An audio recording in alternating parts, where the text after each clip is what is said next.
Tá, então, agora nós temos... É um bloco de... É igual? Nós temos agora, da relatoria do ministro Og Fernandes, eu não sei se o ministro... Ministro Og está presente, né?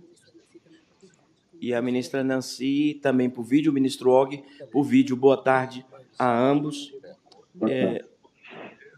O relator, o ministro Og Fernandes, pediu vista à ministra Nancy Andrighi e preside este julgamento a ministra Maria Tereza.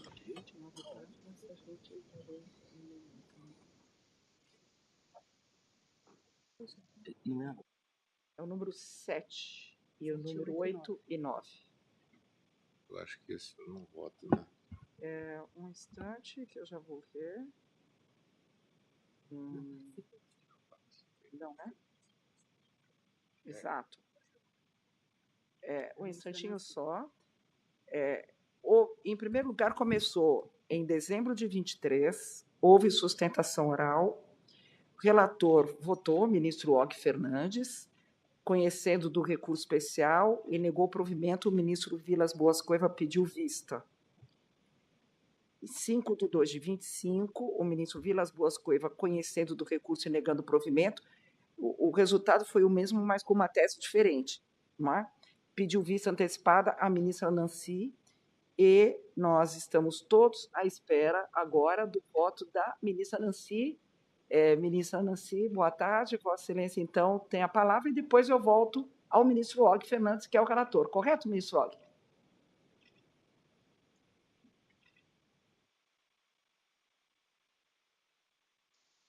Perfeito. Então, muito obrigada. Então, ministra Nancy, Vossa Excelência tem a palavra. Presidente, eu gostaria de repetir os números apenas para a conferência. 1988-687, 686 e 697, correto? Isso, corretíssimo. Obrigada.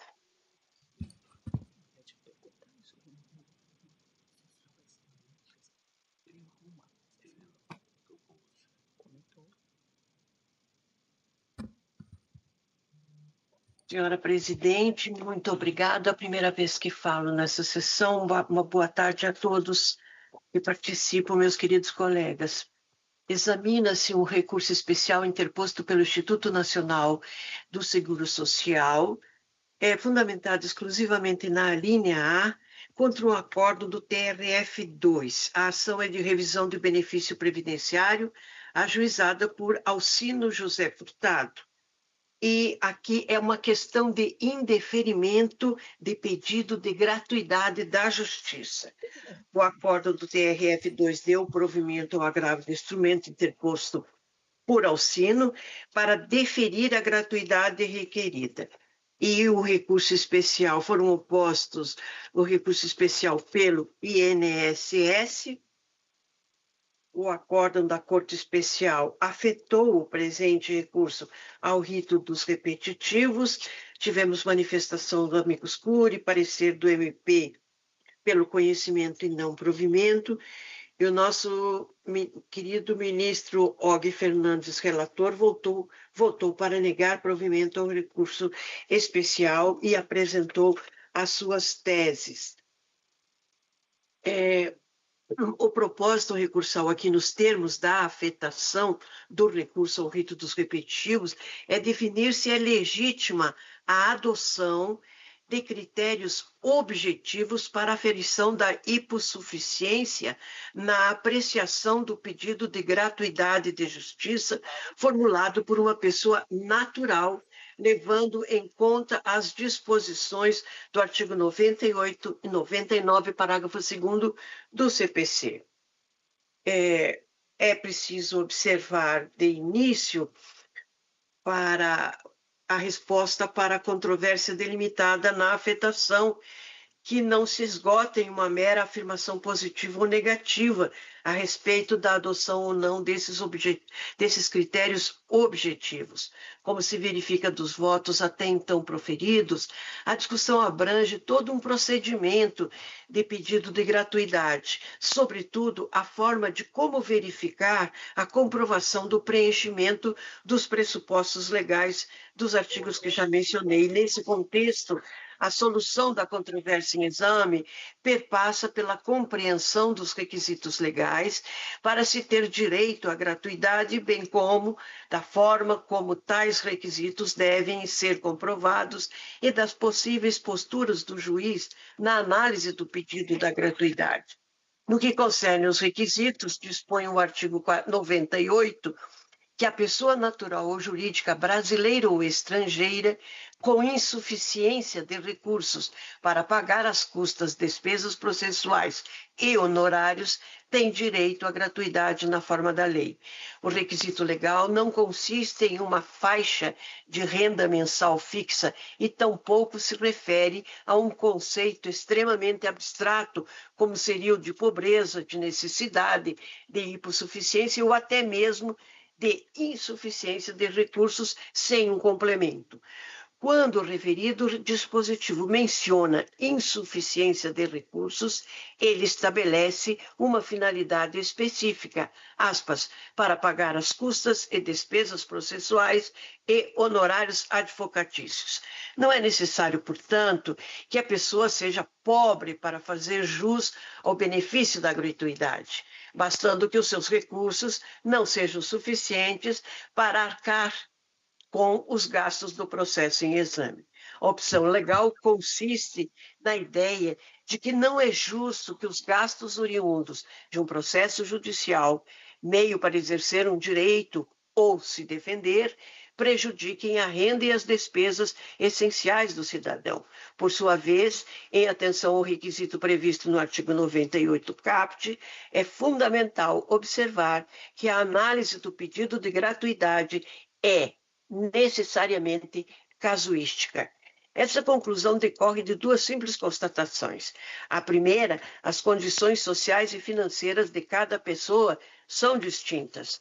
2, cada processo tem um valor específico de custas, honorários e despesas. E, desse modo, ao apreciar o pedido de gratuidade de um processo, o juiz deverá analisar as condições sociais e financeiras do requerente em cotejo com os gastos decorrentes daquele processo, em específico, sendo vedada a adoção de critérios objetivos. Esta orientação está de acordo com o entendimento da Corte, pois a jurisprudência rechaça a adoção de critérios abstratos para o indeferimento da gratuidade, justamente porque a análise não pode ser feita com base em dado isolado, e cito um precedente da primeira sessão. E ainda cito outros precedentes. De fato, seria impossível padronizar de forma adequada a análise do preenchimento dos pressupostos previstos no 98 caput por meio de critérios objetivos, pois a caracterização da insuficiência de recurso depende das circunstâncias de cada processo. O critério objetivo usualmente utilizado pelos juízes consiste na renda mensal, indeferindo a gratuidade para quem tem renda superior a 3 salários mínimos, sem fazer uma análise contextualizada com o valor específico dos encargos do processo. Não se ignora que uma pessoa com a renda superior à referida quantia, como seria o caso de uma renda mensal, por exemplo, a 7 salários mínimos, poderia ter, dependendo de suas despesas, recursos suficientes para arcar com os gastos processuais que totalizassem R$10.000. No entanto, essa mesma pessoa poderia não ter recursos suficientes para pagar os referidos encargos se esses fossem equivalentes a R$100.000, por exemplo. Dessa forma, o valor dos gastos de cada processo faz toda a diferença na aferição dos pressupostos legais da gratuidade. Por sua vez, outras condições subjetivas também influenciam diretamente na constatação da insuficiência de recursos de determinada pessoa. E, nesse sentido, mesmo na hipótese dos gastos processuais de R$10.000, uma pessoa com renda mensal até de 7 salários mínimos poderia não ter condições de arcar com o referido valor, caso tenha gastos essenciais que diminuam a renda disponível, por exemplo, necessidade de sustentar filhos exclusivamente com essa renda ou de comprar medicamentos para uma doença específica ou ainda caso esteja em uma situação de superendividamento. Não por outro motivo que a jurisprudência desta Corte afasta a utilização da renda como critério objetivo para a concessão da gratuidade da justiça. Cito um precedente da segunda turma da Lavra do eminente presidente. Outra demonstração de indevida adoção de critérios objetivos é a prática de alguns julgadores de indeferir automaticamente o pedido de gratuidade pelo simples fato de o requerente ter algum bem em seu nome. Afinal, mesmo sendo proprietário, é possível que a parte seja impedida de pagar custas e despesas processuais por conta da sua situação financeira atual, e esse é um exemplo trazido pelo professor Daniel Amorim Neves. Nesse sentido, essa Corte já teve a oportunidade de decidir que o direito à gratuidade da justiça está diretamente relacionado à situação deficitária financeira do litigante, que não o permita arcar com as custas, as despesas e os honorários, o que não significa que peremptoriamente será descabido se o interessado for proprietário de algum bem. Igualmente, essa Corte já decidiu ser insuficiente para afastar o benefício da gratuidade a circunstância de que a parte possui um crédito a receber, crédito executado. Ainda, o STJ também vem rejeitando a adoção do critério de enquadramento na faixa de isenção do IR, Imposto de Renda, como critério para o deferimento do benefício da assistência judiciária gratuita. Portanto, a análise do pedido de gratuidade não se pode analisar exclusivamente as condições sociais e financeiras do requerente. Assim como não se pode analisar exclusivamente o valor dos gastos processuais. O julgador deve sempre proceder a uma análise casuística e contextualizada desses dois parâmetros para verificar a configuração ou não de insuficiência de recursos para cada hipótese específica. Ademais, padronizar os requisitos da gratuidade da justiça por meio de critérios objetivos, além de contrariar o disposto no artigo 98 caput, no meu modo de ver respeitosamente, viola o princípio da igualdade. Não se pode adotar uma igualdade meramente formal sob o argumento de que a adoção de critérios objetivos significaria a aplicação de um mesmo critério para todos, tendo em vista que essa medida resultaria em conferir uma solução idêntica para situações completamente distintas. Com efeito, duas pessoas que possuem a mesma renda não necessariamente estão em condições de igualdade diante das mais variadas diferenças de despesas e condições financeiras, familiares, sociais, no geral, que podem existir entre elas, além da própria diferença dos valores dos encargos de cada processo. A igualdade somente é alcançada quando considerada no seu aspecto material, tratando igualmente os iguais e desigualmente os desiguais, na medida da sua desigualdade, conforme essa máxima aristotélica. É necessário ainda afastar a inadequada compreensão de que o fato da Defensoria Pública adotar alguns critérios objetivos na análise de quem faz jus à sua assistência jurídica legitimaria a adoção dos mesmos critérios na análise do pedido de gratuidade. Isso porque o ponto de partida para a interpretação dos requisitos da gratuidade é o 98 caput do CPC, que assegura o direito de gratuidade para a pessoa com insuficiência de recursos para pagar os gastos de um processo em específico. A referida norma não autoriza que a Defensoria regulamente os requisitos da gratuidade de forma distinta, ressaltando que as resoluções da Defensoria não têm força de lei. O referido dispositivo legal ainda nem se aplica na análise da Defensoria sobre quem faz jus à assistência jurídica e que não se confunde com a gratuidade da justiça.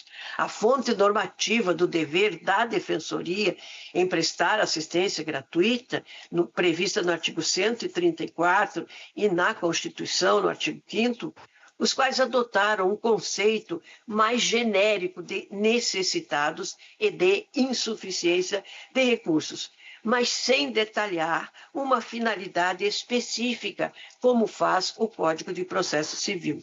Além disso, condicionar o deferimento da gratuidade a quem está representado pela Defensoria ou o preenchimento dos critérios adotados por ela representaria uma dupla injustiça, no meu modo de ver, respeitosamente, pois uma pessoa que ultrapassa um pouco os critérios da Defensoria seria obrigada não apenas a despender recursos para contratar um advogado particular, como ainda seria penalizada com o indeferimento da gratuidade, correndo o risco de ficar em uma situação até mesmo mais desfavorável em relação a quem preenche de imediato os critérios para ser assistidos pela Defensoria. Em síntese, o requisito legal para ter direito à gratuidade da justiça é repito, insuficiência de recursos para pagar as custas e despesas processuais e os honorários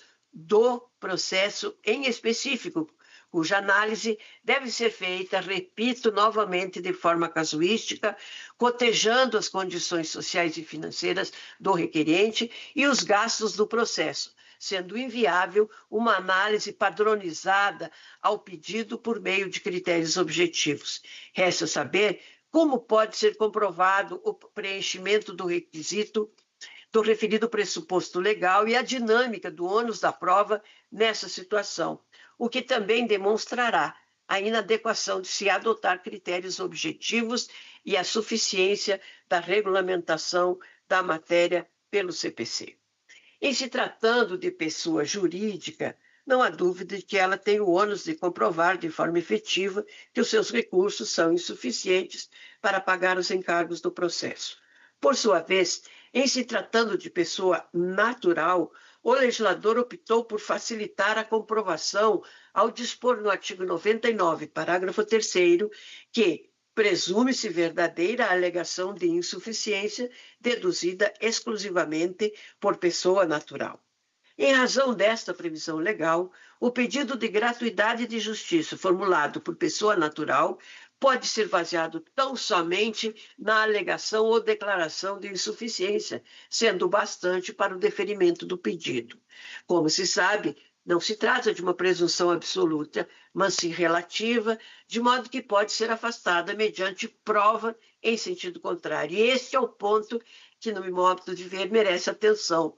O fato de a presunção de veracidade da declaração ser relativa não autoriza o juiz que o juiz sempre exija a prova efetiva da insuficiência dos recursos. Pelo contrário, diante da referida presunção, extrai-se como regra a alegação deduzida por uma pessoa natural é o suficiente para o deferimento da gratuidade e somente pode ser afastada pelo juiz por decisão fundamentada em elementos concretos presentes nos autos. Isso não significa conferir uma presunção absoluta à declaração, pois se assim fosse, não seria admitido nem mesmo a prova em sentido contrário. É fundamental observar que, se fosse possível o juiz sempre exigir a comprovação da insuficiência por quem requer a gratuidade, de nada adiantaria a previsão legal de presunção de veracidade da alegação de insuficiência. Está-se, assim, negando completamente a vigência ao artigo 99, parágrafo 3º. Essas conclusões ficam ainda mais evidentes com a análise do artigo 99, parágrafo 2º, e o artigo 100, que regulamentam as hipóteses em que o juiz pode exigir a comprovação da insuficiência de recursos e a possibilidade de impugnação da parte contrária. Nos termos do 99, parágrafo 2º, o juiz somente poderá indeferir o pedido se houver nos autos elementos que evidenciem a falta dos pressupostos legais para a concessão da gratuidade, devendo, antes de indeferir o pedido, determinar à parte a comprovação do preenchimento desses pressupostos. É imprescindível destacar, com a devida vênia, que o referido dispositivo legal impede a adoção da tese 5, proposta pelo eminente ministro Vilas Boas Cueva, que, em seu voto divergente, que pretende autorizar o indeferimento de plano da gratuidade da justiça em certas hipóteses. Com efeito, o artigo 99, parágrafo 2º, é expresso ao determinar que o juiz deve oportunizar a comprovação da insuficiência antes de indeferir o pedido de gratuidade. E a doutrina é no mesmo sentido, é uma regra positiva para evitar, no artigo 10, evitar o imediato indeferimento da gratuidade e por permitir que o requerimento do litigante hipossuficiente seja complementado. A norma tem a sua razão de ser. Considerando que a parte requerente inicialmente estava amparada por presunção de veracidade de sua alegação de insuficiência, somente com a posterior decisão do juiz, afastando essa presunção, é que a parte terá necessidade de comprovar a sua condição financeira ou então esclarecer as peculiaridades que justifiquem o deferimento do pedido em atenção aos fundamentos adotados pelo juiz. Por sua vez, em observância ao referido parágrafo 2º, para o juiz afastar a presunção relativa de veracidade da alegação de insuficiência, deve haver algum elemento concreto nos autos que justifique essa medida. E para cumprir o dispositivo da lei e evitar a desconsideração arbitrária da declaração de insuficiência, é imprescindível que o juiz, na decisão que determinar a comprovação dos pressupostos legais, indique de forma expressa e fundamentada quais os elementos dos autos que evidenciaram a falta dos pressupostos para a concessão da gratuidade. Não é possível fazer uma lista exaustiva de todos os elementos que poderiam justificar tal decisão, citando-se, por exemplo, um comprovante de rendimento em elevado valor, um documento evidenciando a existência de vultosas aplicações financeiras ou até mesmo uma profissão que indique uma remuneração alta, sempre fazendo cotejo com o valor específico dos encargos do processo, em exame oportunizando a produção da prova. Quanto ao ponto, vale ressaltar que, por expressa vedação do parágrafo 4º do 99, a assistência do requerente por advogado particular não pode ser utilizada pelo juiz como fundamento para justificar a existência de comprovação da insuficiência de recursos ou afastar a presunção de veracidade da alegação deduzida pela pessoa natural. Registre-se que os elementos mencionados acima não devem ser considerados como critérios objetivos para aferir o preenchimento dos pressupostos legais, pois não se trata de uma análise padronizada, considerando que, independentemente dos elementos havidos nos autos, é possível que a parte requerente comprove que se encontra em uma situação peculiar e os rendimentos observados pelo juiz, na realidade, são insuficientes para pagar os encargos do processo.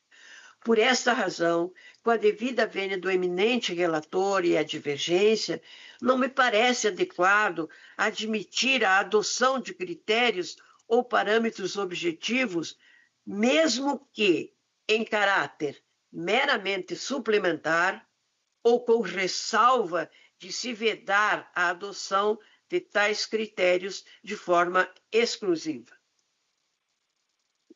Em verdade, permitir a adoção de critérios objetivos pelos julgadores apenas terá o efeito de autorizar decisões que se apegam sempre aos mesmos critérios. Por exemplo, uma faixa de renda mensal ou patrimônio, como se fosse uma espécie de formulário padronizado para indeferir a gratuidade ou então para afastar a presunção de veracidade da alegação.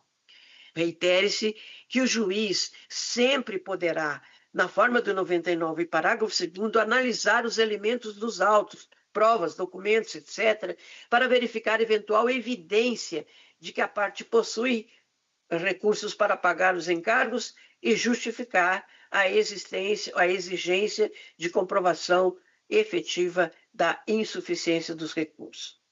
No entanto, diante das diferenças de valores dos encargos processuais e das condições subjetivas das partes em cada processo, seria impreciso definir determinado elemento ou circunstância como um critério objetivo.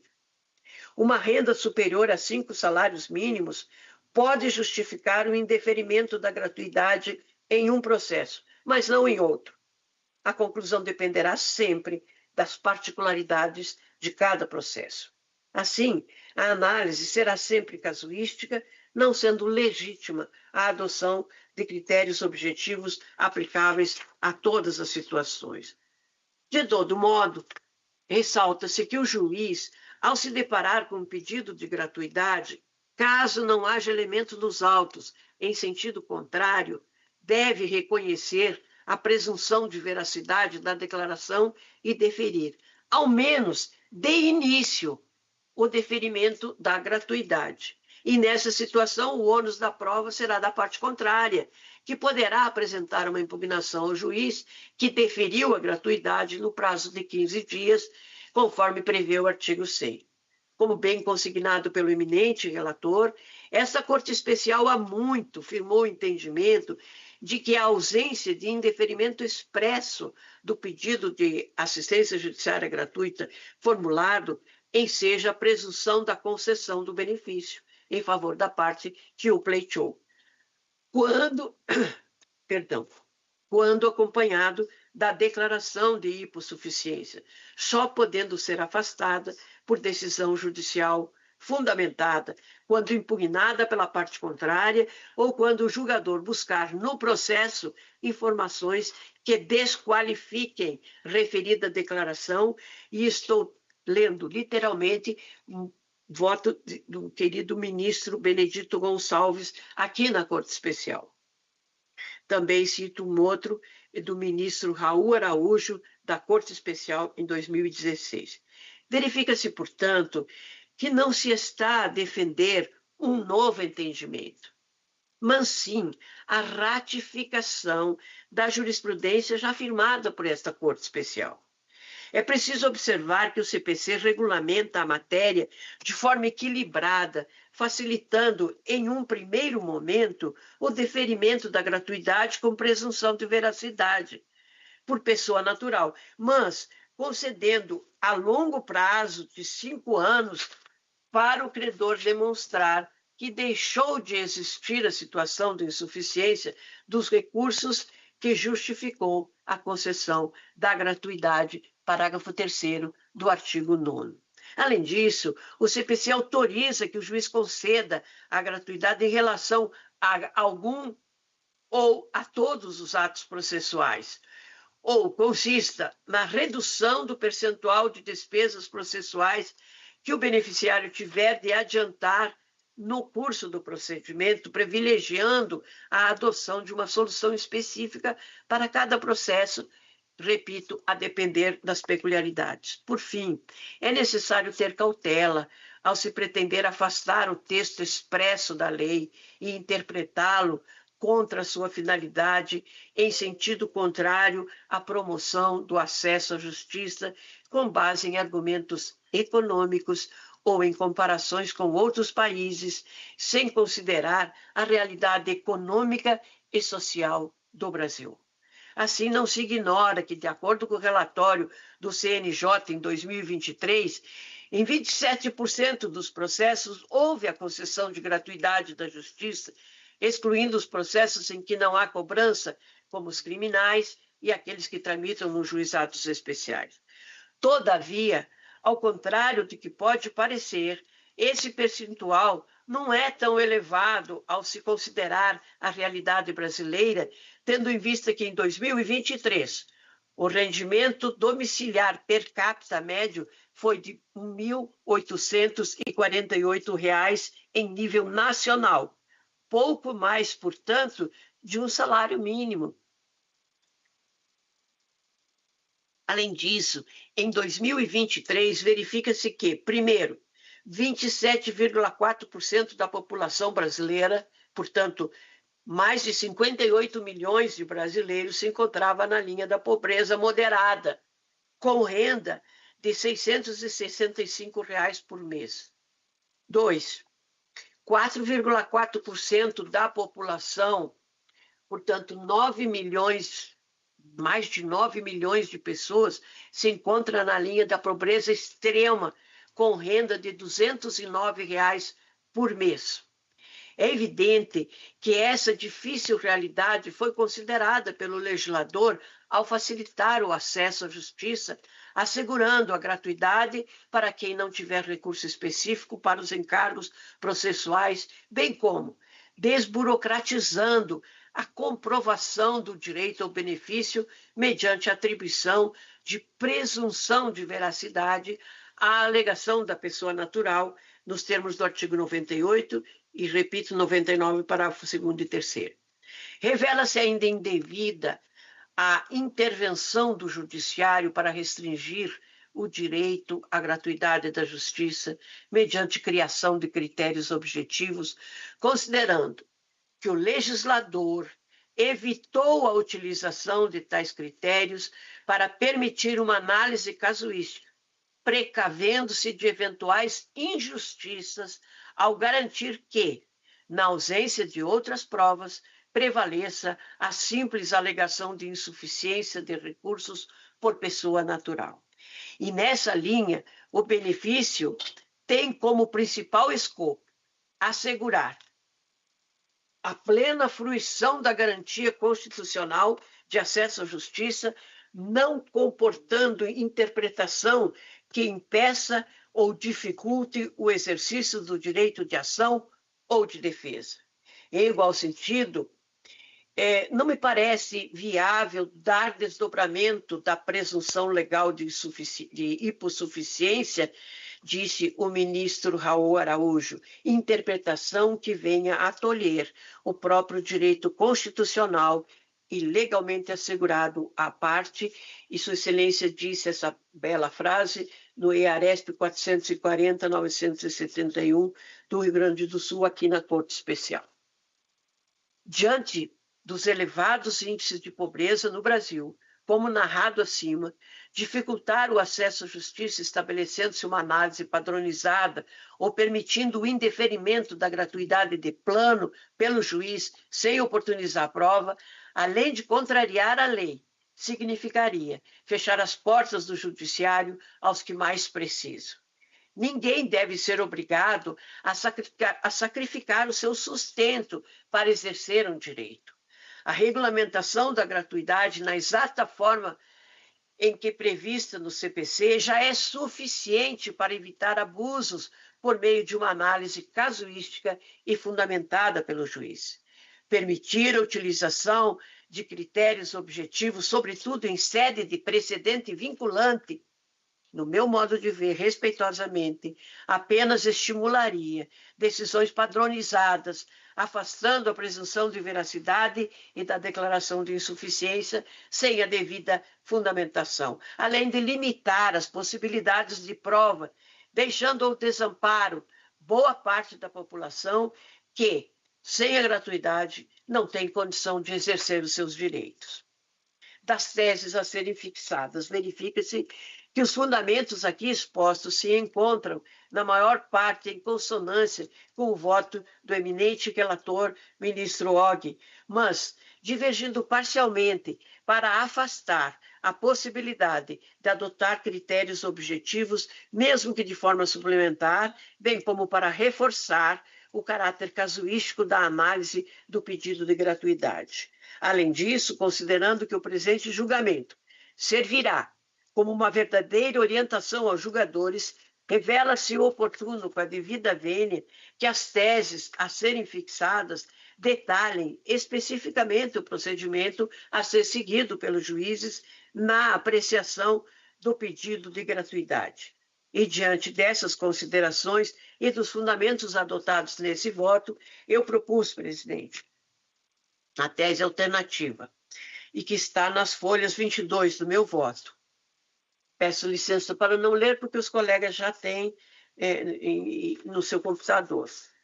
Na resolução do julgamento, do processo sob julgamento, presidente, eu estou concluindo, rogando a mais respeitosa vênia para conhecer do recurso especial e negar-lhe provimento e apresentando essas teses alternativas, que, se for necessário, farei a leitura. Muito obrigada, presidente. Peço desculpas pelo alongamento do voto. Não, é isso. Muito obrigada, ministra Nancy. Nós vamos prosseguir. Eu vou ouvir o ministro Ock, que é o relator, mas apenas para dizer que nós temos o voto do relator, eu estou dizendo relativamente a teses, não ao resultado do julgamento. As teses propostas pelo relator, o ministro Cueva, embora concorde com o resultado, ele propõe outras teses, e agora a ministra Nancy, em parte concordando com o ministro Ock, também propõe outras teses. Então, vamos agora ouvir o ministro Ock Fernandes. Obrigado, presidente. Boa tarde a todas as ministras, a todos os ministros. Uma saudação especial à eminente ministra Nancy Andrighi. A presidente já deu com clareza informações necessárias ao exame das teses aqui apresentadas. O ministro Cueva apresenta um ponto de vista em que valoriza o aspecto objetivo na consideração das condições para favorecer a aplicação da justiça gratuita. A ministra Nancy, uma propriedade própria das sábias, tem um posicionamento de desconsiderar uma tese objetiva, uma análise objetiva, e eu propus algo intermediário. Isso é, a análise haverá de prestigiar sempre o ponto de vista da garantia do vulnerável e deve ser analisada com um critério subjetivo, mas abro a possibilidade, não de imediato, mas em matéria de consideração imediata, se possa também adotar critério objetivo. Enfim, faço aqui umas considerações muito rápidas a partir do que ouvi com muito prazer, com muito gosto, hoje, da ministra Nancy, a dizer que ratifico aqui integralmente o voto que proferi, reforçando que a tese por mim defendida, penso, assegura a efetividade do direito fundamental de acesso à justiça, sem abrir espaço para distorções ou abusos na aplicação da gratuidade judiciária. A declaração de hipossuficiência, subscrita por pessoa natural, como dispõe o artigo 99, parágrafo 3º do CPC, deve gozar de presunção relativa de veracidade, apta a justificar o deferimento inicial do benefício.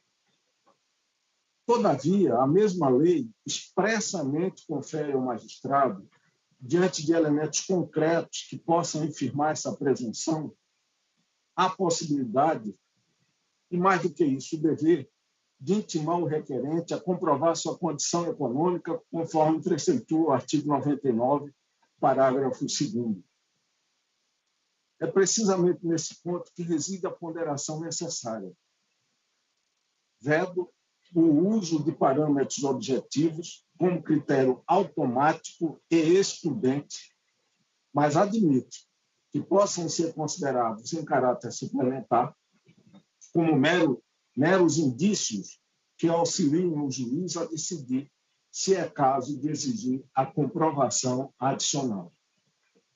Assim, penso, se preserva, de um lado, a garantia do vulnerável de não ser afastado do processo por barreiras econômicas e, de outro, protege-se as ideias do sistema, evitando que a gratuidade seja instrumentalizada.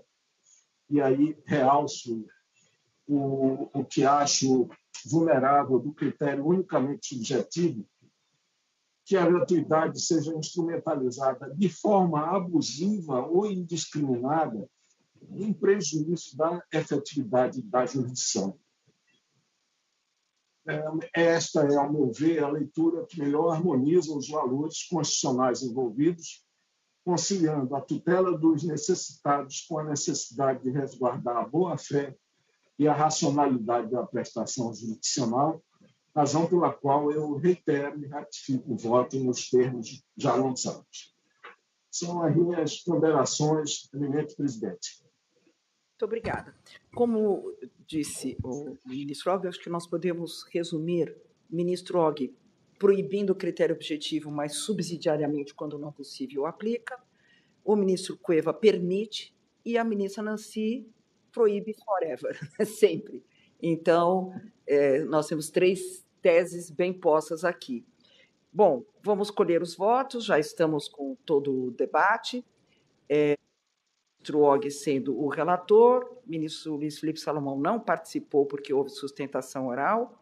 Ministro Mauro Campbell Marques. Senhora presidente, sendo essa minha primeira intervenção na sessão desta tarde, saúdo Vossa Excelência, as senhoras ministras aqui presentes, senhores ministros, a senhora Procuradora-Geral da República em sessão, doutora Luísa Steinsen, saúdo doutora Bárbara, em nome de Sua Excelência, saudar todos os servidores que nos apoiam e as senhoras advogadas, seus advogados também presentes, e a todos que nos assistem. Senhora presidente, o debate foi riquíssimo aqui.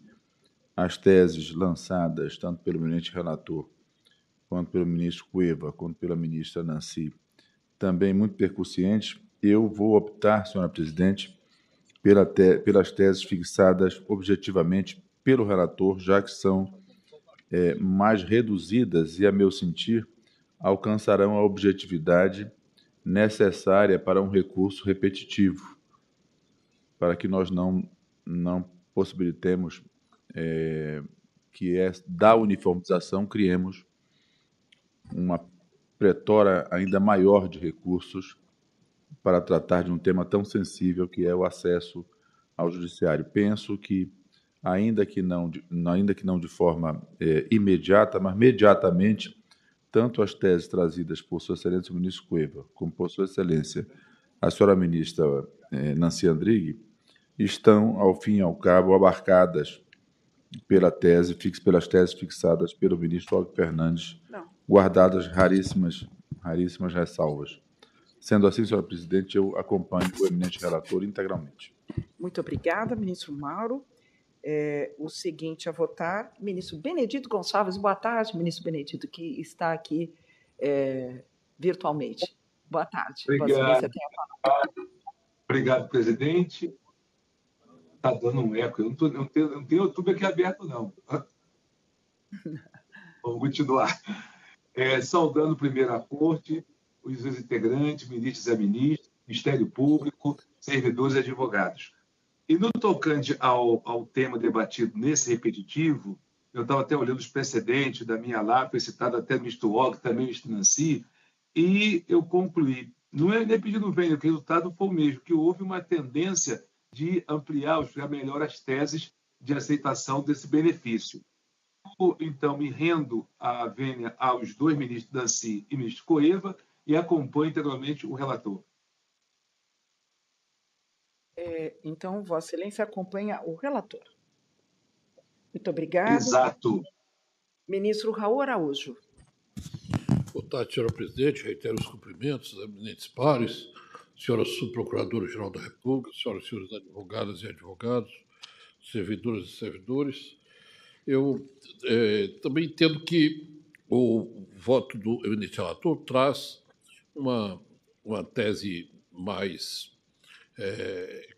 com apenas 3 tópicos, mais curta, portanto, considero mais fácil de ser adotada pelas instâncias ordinárias. As teses trazidas pela eminente ministra Nancy Andrighi são também excelentes. Eu até apresentei aí, disponibilizei para os pares, no recurso especial 1.988.686, 3 tópicos aglutinando as teses da eminente ministra Nancy Andrighi, onde o tópico 2 eu faço uma fusão do 2, 3 e 4 de Sua Excelência, e no tópico 3, uma parte do 4 com o 5 das oferecidas pela ministra Nancy Andrighi. E aquela ofertada do outro voto do eminente ministro Vilas Boas Coelho, embora dotada de maior objetividade, é por demais extensa, a meu ver, complexa para ser assimilada nas instâncias ordinárias e observada com maior facilidade.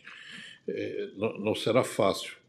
Assim, penso que poderemos adotar aquelas trazidas originalmente pelo eminente relator, e, se entender da ministra Nancy, eu ofereço aquela alternativa aglutinando apenas em 3 tópicos, como faz o eminente relator. Há quem acompanhe pela síntese que apresenta o seu voto. Então, Vossa Excelência acompanha o relator, né, Sim. nesse primeiro momento. Muito obrigada, ministro Raul.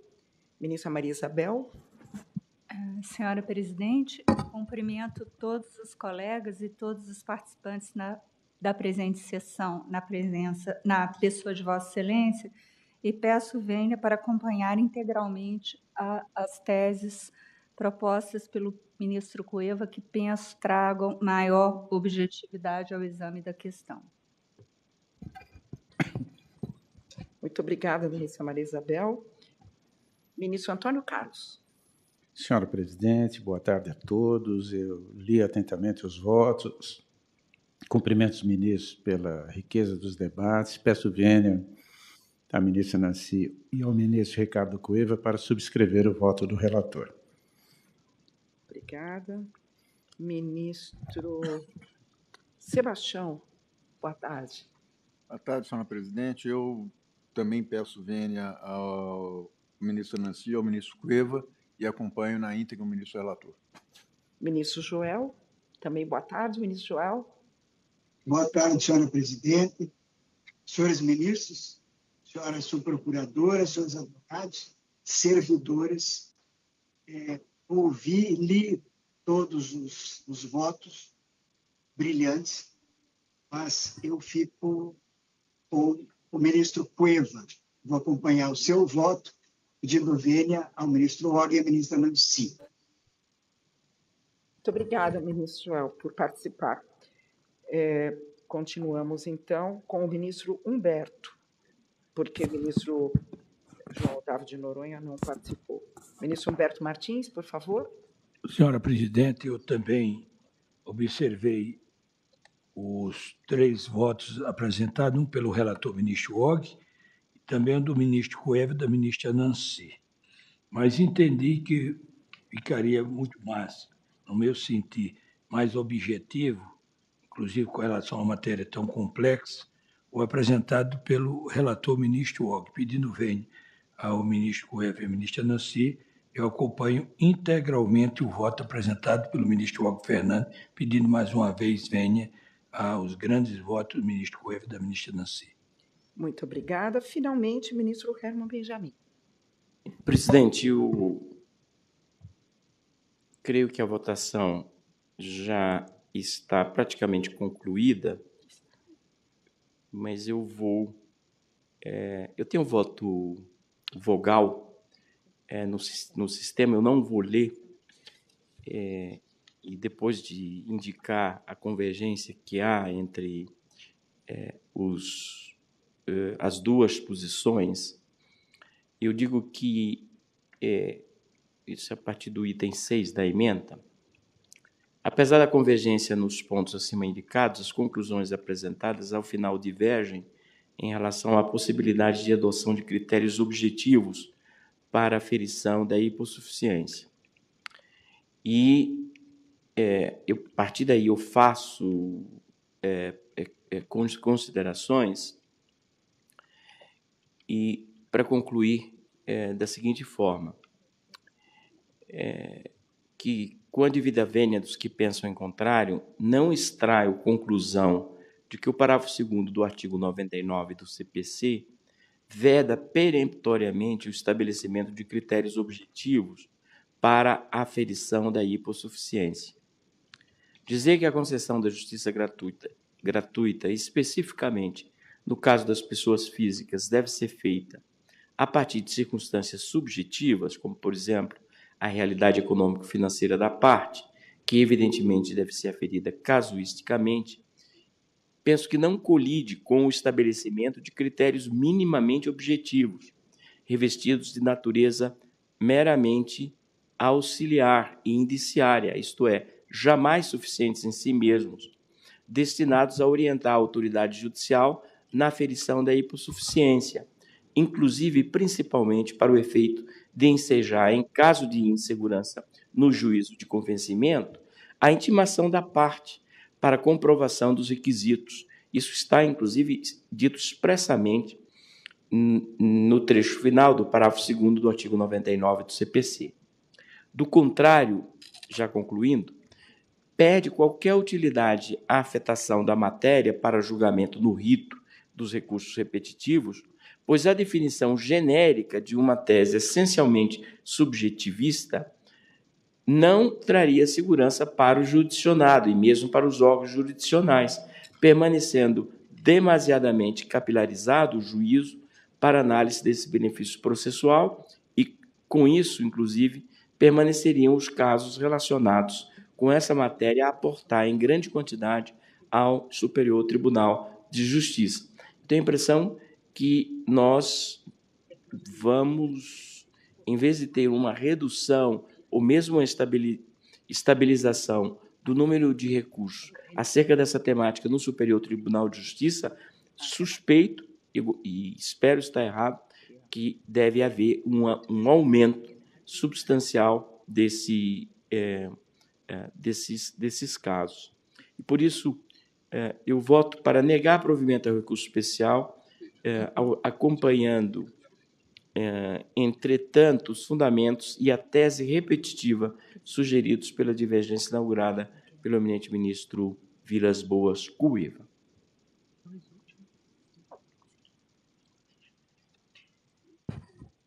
Terminou, ministro? Terminei. Obrigado. Muito obrigado. Então, nós podemos proclamar o resultado. A Corte Especial, no tocante à fixação da tese, por maioria, fixou as teses apresentadas no voto do eminente relator. Por maioria, vencidos os ministros Vilas Boas Cueva, Joel Parcionic, Herman Benjamin e Marisa... vencidos ministro Cueva, ministra Maria Isabel Galotti, ministro Joel e ministro Herman, e a ministra Nancy, em parte. No tocante ao caso concreto, para o primeiro caso, que é o final 686, e para o final 697, por unanimidade, acolheu o voto do eminente relator, que